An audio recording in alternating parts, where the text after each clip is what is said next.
आज मैं लेकर आई हूँ एक स्टोरी। एक चूहा किसी कसाई के घर में बिल बनाकर रहता था। एक शाम उसने देखा कि पति पत्नी थैले में कुछ लेकर आए हैं। उत्सुकतावश फटाफट वो गया और उसने थैले में देखा कि चूहेदानी थी। उसने खतरा भांप लिया और वो जल्दी जल्दी अपने एक दोस्त के पास जाता है, कबूतर। उसने कबूतर को कहा कि आज मेरी जान खतरे में है और मुझे सुझाव दो, मुझे क्या करना चाहिए, चूहेदानी घर में आ गई है।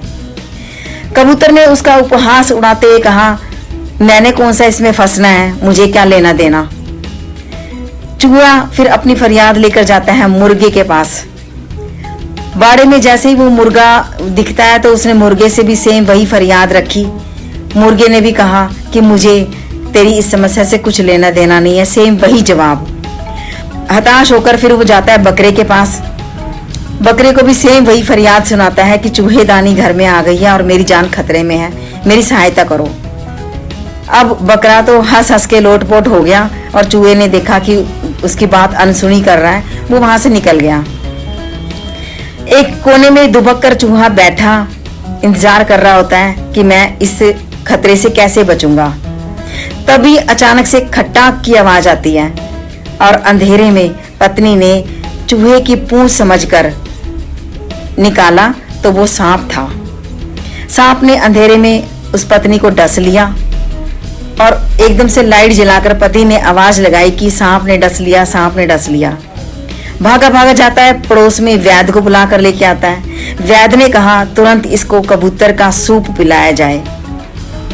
चूहे ने देखा पतीले में कबूतर उबल रहा था। अब उस सूप को पीने के बाद धीरे धीरे वो स्वस्थ होने लगी। तो आसपास के लोग भी उसकी हालत पूछने के लिए जो आ रहे थे, उनको खाना खिलाने के लिए मुर्गे को काटा गया। अब जैसे ही चूहे ने देखा कि मुर्गा भी जा चुका है, जो थोड़ी सी देर पहले उसका मजाक उड़ा रहा था, पति ने सोचा क्यों ना मैं अपने रिश्तेदारों को बुलाऊं, अपनी इस नई जिंदगी की दावत दूं। बस फिर क्या था, आ गई बारी बकरे की। बकरे की बलि चढ़ गई और सारे रिश्तेदारों की मौज मन गई। तो दोस्तों, इस कहानी का पर्याय ये है कि आप ये ना सोचना कि मुसीबत किस पर आई है। एक नागरिक, एक तबका, एक व्यक्ति, एक समाज, किसी पे अगर कोई मुसीबत आती है तो ये मत सोचना कि आपसे वो मुसीबत ज्यादा दूर है। हमें संगठित होकर एक दूसरे की समस्याओं में साथ देना ही होगा।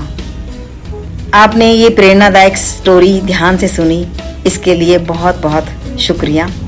Thank you so much.